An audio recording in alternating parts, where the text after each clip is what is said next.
कश्मीर के पहलगाम में जब पाकिस्तान ने हिंदुओं को चुन चुनकर उनकी पहचान की वजह से मारा था, उसी दिन ये तय हुआ था कि कुछ बहुत बड़ा होगा। और अब भारत ने पाकिस्तान को ऑपरेशन सिंदूर के जरिए एक ऐसा जख्म दिया है जो पाकिस्तान की आने वाली नस्लों भी डरेंगी। भारत ने 7 मई 2025 को ऑपरेशन सिंदूर के जरिए पाकिस्तान के 9 अलग अलग ठिकानों में एक ऐसी आग बरसाई जिसमें पाकिस्तान के आतंकवादी ठिकानों को राख कर दिया। भारत का ये बदला सिर्फ मिसालों का बदला नहीं था। ऑपरेशन सिंदूर के जरिए ये बदला हर वो विधवा के आंसू का था जिसके माथे के सिंदूर को इन आतंकवादियों ने मिटाया था। ये बदला उन आतंकवादियों के अकाओं का था जिसके सामने जब एक हिंदू महिला ने कहा कि मुझे मार दो, तो उसने कहा नहीं, तुझे नहीं मारेंगे, तुझे और तेरे बच्चों को छोड़ेंगे ताकि तू जाकर हिंदुस्तान को बताए, मोदी को बताए कि हमने तेरे पति को मार दिया है। और अब भारत में प्रधानमंत्री मोदी ने जवाब दे दिया है। 9 मिसालों की गर्जना से रावलपिंडी से होकर बहावलपुर, मुजफ्फराबाद से लेकर मीरपुर हर ठिकाने को राख कर दिया है।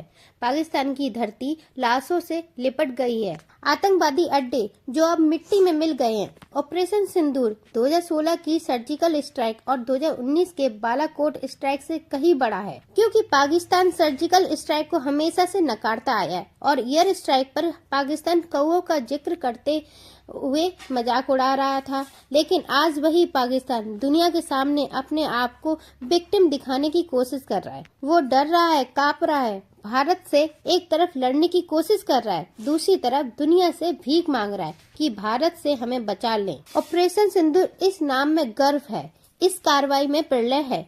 ये नाम भी ऐसे ही नहीं लिया गया है। ऑपरेशन सिंदूर का नामकरण भारत सरकार और भारतीय सेना की ओर से एक शक्तिशाली संदेश है।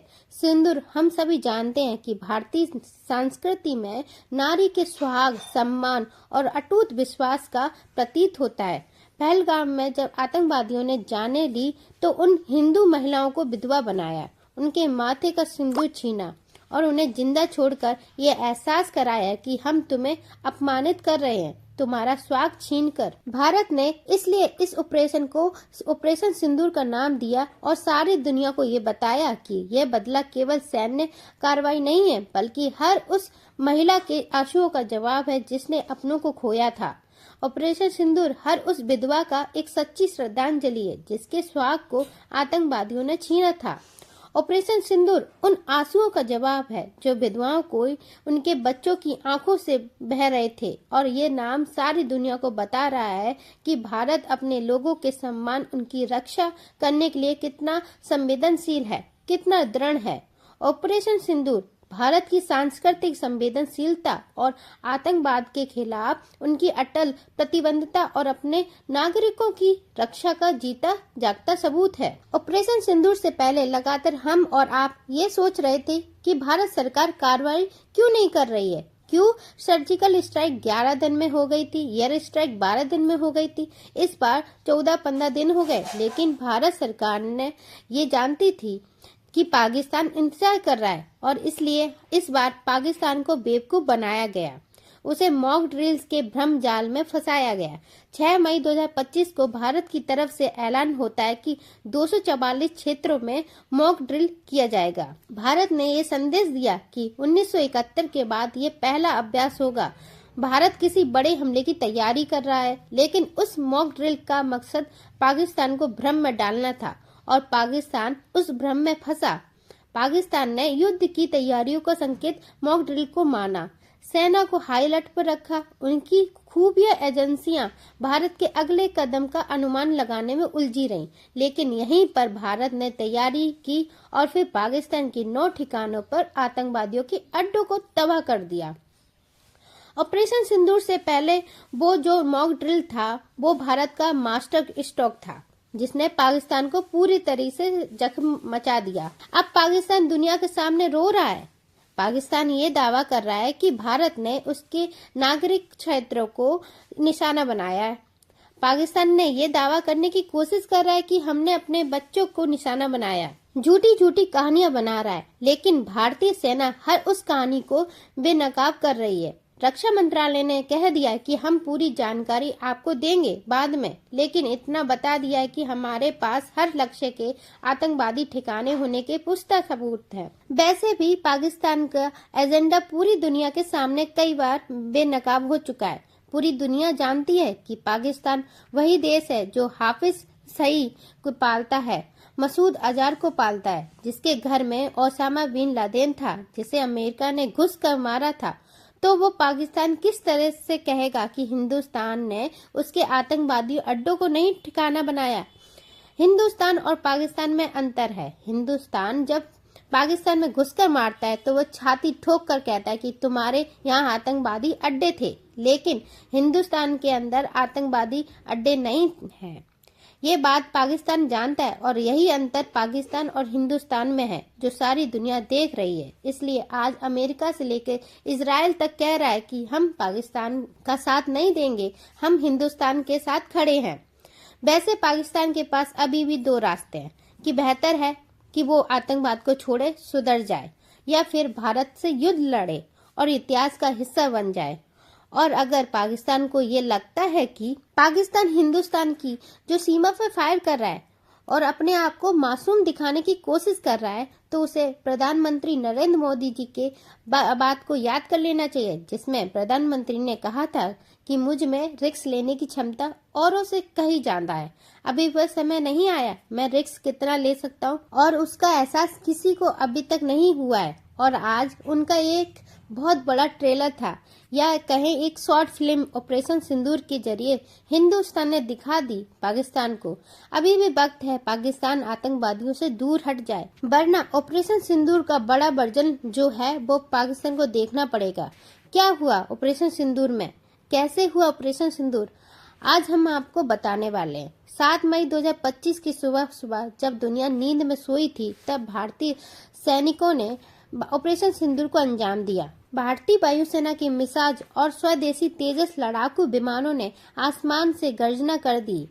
डीआरडीओ द्वारा विकसित स्वदेशी ड्रोन, ब्रह्मस्त्र क्रूज मिसाइलें और पिनाको मल्टीवेलर रॉकेट लॉन्चरों ने मिलकर पाकिस्तान और पाकिस्तान अधिकृत जम्मू कश्मीर में 9 आतंकवादी ठिकानों को निशाना बनाया और उन्हें राख में तब्दील कर दिया।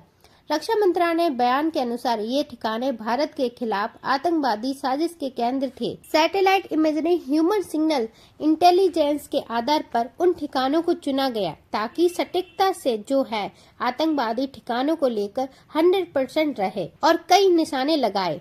रावलपिंडी से लगाया गया, जहां लश्कर तैयबा का सबसे बड़ा प्रशिक्षण शिविर है, जहां आतंकवादियों को पाकिस्तान हथियार देता है, विस्फोटक देता है, ड्रोन हमले की ट्रेनिंग दी जाती है। यहीं से रक्षा मंत्रालय का मानना है कि पहलगाम के हमले की साजिश रची गई थी और इस जगह को हिंदुस्तान का कब्रिस्तान बना दिया।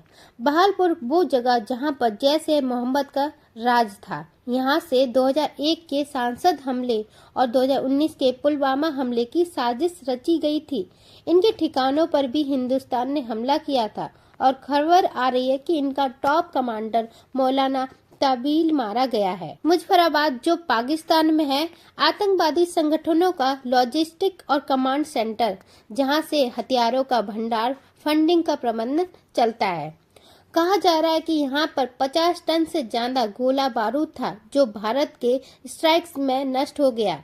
मीरपुर घुसपैठियों का प्रशिक्षण केंद्र, जहां आतंकवादियों को भारत में प्रवेश करने की ट्रेनिंग दी जाती है, जहां पर कई आतंकवादी थे जो अब निकाल लिए हैं। कराची के भी कई बाहरी इलाकों की बात की जा रही है। एक गुप्त ठिकाना जहां से साइबर हमले और ड्रोन ऑपरेशन की योजना बना रही थी।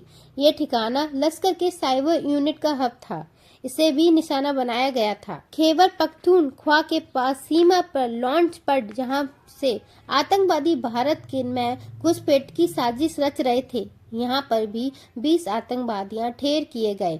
कहा जा रहा है कि बलूचिस्तान के पास भी हथियार तस्करी का प्रमुख केंद्र था, जहां से आतंकवादियों का गोला बारूद की आपूर्ति होती थी। इस ठिकाने पर भी 10 टन RDX नष्ट किया गया। और भी कई इलाके हैं पाकिस्तान के आसपास, गुप्त इलाके, जहां भारी मात्रा में आतंकवादी और उनके हथियार थे, उन्हें भी ब्रह्मास्त्र मिसाइलों से नष्ट किया गया। हालांकि इसमें से कई जानकारियां जो सोर्सेज के हवाले से लगातार आ रही हैं, इसलिए जानकारी थोड़ी आगे पीछे हो सकती है, क्योंकि अभी भी भारतीय सेना की तरफ से आधिकारिक ऐलान का इंतजार है। ये जानकारी सोर्सेज के हवाले से अखबार के जरिए हिंदुस्तान, पाकिस्तान और दुनिया की जो तमाम मीडिया एजेंसी है उनके जरिए निकाली गई है। लेकिन एक बात तो स्पष्ट तौर से भारतीय सेना ने कही है अपनी जानकारी में, जब इस हमले का कंफर्मेशन आया उसके बाद कही ये हमला संतुलित हमला था, जिसमें ताकत का प्रदर्शन तो था लेकिन युद्ध में परहेज था। दरअसल ऑपरेशन सिंदूर भारत की रणनीतिक परिपक्वता का सबूत था। ये बदला सटीक था, संतुलित था, घातक था। भारत ने आतंकवादी ठिकानों को तो निशाना बनाया, लेकिन पाकिस्तान की सेना को निशाना नहीं बनाया गया। पाकिस्तान की आवाम को निशाना नहीं बनाया गया। रिहायशी इलाकों को निशाना नहीं बनाया गया। बच्चों को और औरतों को, पुरुषों को निशाना नहीं बनाया गया। इसकी वजह थी भारत पाकिस्तान से युद्ध नहीं चाहता। भारत चाहता है कि पाकिस्तान को ये एहसास कराया जाए कि जो तुमने पहलगाम में किया, जिसको पाल पोस कर किया, उसको नष्ट करने की क्षमता हमारे अंदर है। इसलिए हमें छेड़ो मत, छेड़ोगे तो छोड़े नहीं जाओगे। इसलिए भारत ने सैटेलाइट इमेजेस, सिग्नल इंटेलिजेंस के साथ सटीक हमला किया और पाकिस्तान को जवाब देने का मौका न मिले, मॉक ड्रिल के उन्हें जाल में फंसाकर हमला किया। और ये हमला पाकिस्तान को एक संदेश है। ये बदला सिर्फ सैन्य नहीं, मनोवैज्ञानिक, आर्थिक प्रहार के तौर पर भी है, जिसमें भारत दुनिया को भी ये बता रहा है कि ये एक नया भारत है, जहां पर हम लोगों को उकसाते नहीं हैं। हम पहले हमला नहीं करते, लेकिन हम बर्दाश्त भी नहीं करते। और इसलिए आज हम कह रहे हैं कि ऑपरेशन सिंदूर भारत के केवल एक सैन्य जीत नहीं है, ये भारत की अमर गौरव, उनके सांस्कृतिक ताकत, उनके अजमेय संकल्प की गाथा है। ऑपरेशन सिंदूर आज उन तमाम विधवाओं के लिए श्रद्धांजलि है जिनके सुहाग को आतंकवादियों ने छीना है। ये उन तमाम महिलाओं के सम्मान की रक्षा थी जिन्हें आतंकवादियों ने धमकाया। ये पाकिस्तान के लिए एक अंतिम चेतावनी थी, जो देश मसूद अजहर, हफीज सईद और ओसामा बिन लादेन जैसे आतंकवादियों को पनाह देता है। ये संदेश था कि भारत को छेड़ो मत, और अगर छेड़ोगे तो भारत तुम्हें नहीं छोड़ेगा। अब पाकिस्तान चाहे जो नौटंकी कर ले, बच्चों को ढाल बना ले, दुनिया के सामने पीड़ित बन ले, लेकिन सारी दुनिया के सामने भारत ने दिखा दिया कि भारत बदला लेना जानता है। भारत ने न सिर्फ आतंकवादी ठिकानों को ध्वस्त किया है, बल्कि पाकिस्तान के आतंकी साम्राज्य की कमर तोड़ी है। और ऑपरेशन इतिहास भविष्य में भी इतिहास के स्वर्णिम पन्नों में उस गाथा के तौर पर सुनाया जाएगा, जिसमें भारत ने अपने लोगों, अपने सम्मान और अपने देश की महिलाओं के सिंदूर का सम्मान बचाने के लिए प्रलय मचा दिया था। फिलहाल ये बदला पूरा हुआ, लेकिन भारत की नजर अभी भी उन आतंकवादियों पर है, उन आकाओं पर टिकी है जो भारत की शांति को चुनौती देने की हिम्मत कर रहे हैं। भारत अभी भी पाकिस्तान से कह रहा है कि ये हमला सिर्फ आतंकवादियों पर था, संतुलित हमला था। अभी भी सुधर जाओ, क्योंकि पाकिस्तान का कदम ये तय करेगा कि भारत का प्रलय जो है, पाकिस्तान का अगला कितना कारगर होगा। और अगर पाकिस्तान हिमामत करने की कोशिश करता है तो पाकिस्तान याद रखिए 1947 में पाकिस्तान का जन्म हुआ था। कहीं ऐसा ना हो कि 2025 उन आखिरी तारीख के तौर पर आए जब दुनिया ये कहना शुरू कर दे, एक था पाकिस्तान। जय हिंद, जय भारत।